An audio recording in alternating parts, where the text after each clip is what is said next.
ভাবুন তো, ছোট্ট একটি মেয়ে যার জন্ম হয়েছিল চরম দারিদ্র্যের মধ্যে, যে মেয়েটি শৈশবে না পেয়েছে নতুন জামা, না পেয়েছে পেট ভরে খাবার, কিন্তু একদিন সেই মেয়ে হয়ে উঠল পুরো পৃথিবীর সবচেয়ে প্রভাবশালী নারী।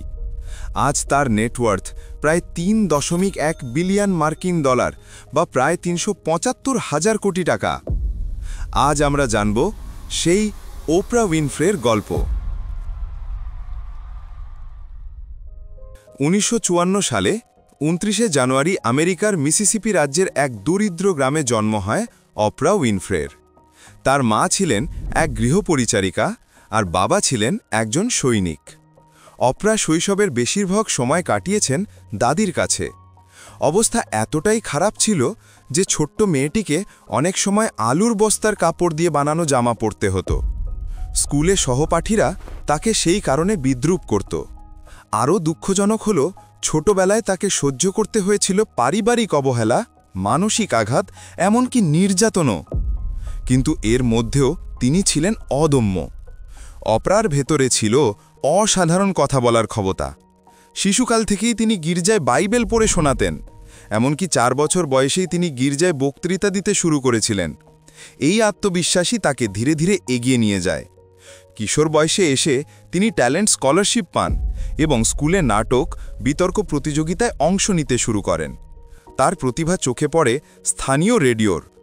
মাত্র 17 বছর বয়সেই তিনি রেডিওতে সংবাদ পাঠক হিসাবে কাজ শুরু করেন।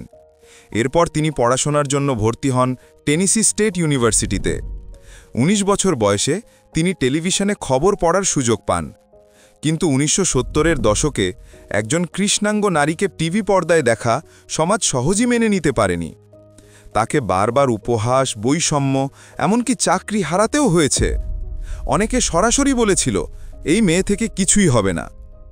কিন্তু ওপ্রা হাল ছাড়েননি। তিনি জানতেন, নিজের কণ্ঠ, নিজের ভেতরের শক্তিই তার সবচেয়ে বড় সম্পদ। 1986 সালে তিনি শুরু করলেন তার নিজস্ব টক শো, দি ওপ্রা উইনফ্রি শো। প্রথম দিকে শোটা ছোট পরিসরে শুরু হলেও খুব দ্রুতই জনপ্রিয় হয়ে ওঠে। মানুষ তার আন্তরিকতা, সহানুভূতি আর বাস্তব গল্পে মুগ্ধ হয়ে যায়। প্রতিদিন কোটি কোটি মানুষ তার শো দেখত। কেউ কাঁদত, কেউ হাসত, আবার কেউ কিছু শিখত। এই শো প্রায় 25 বছর চলেছে এবং প্রতিটি এপিসোড ছিল ইতিহাস তৈরি করার মতো। শুধু একজন টিভি হোস্ট নয়, ওপ্রা হয়ে উঠলেন একজন ব্যবসায়ী, মিডিয়া মুগল এবং মানবদরদী দাতব্য কর্মী।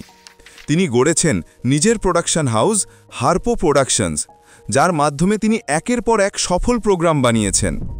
ওপ্রা শিক্ষা ও নারী ক্ষমতায়নের জন্য অসংখ্য কাজ করেছেন। তিনি আফ্রিকায় তৈরি করেছেন Oprah Winfrey leadership academy for girls, যেখানে শত শত দরিদ্র মেয়ের জীবন বদলে গেছে।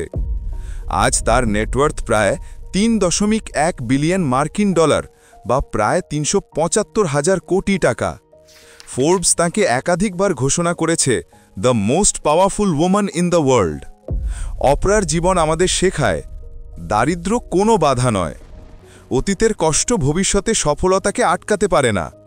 নিজের প্রতিভায় বিশ্বাস থাকলে একদিন দুনিয়া তাকেই চিনবে। একজন মেয়ে যে শৈশবে না পেয়েছে জামা, না পেয়েছে পেট ভরে খাবার, আজ তিনি কোটি মানুষের অনুপ্রেরণা। তাহলে প্রশ্ন হলো, আপনার গল্পও কি একদিন পৃথিবীকে নাড়িয়ে দেবে?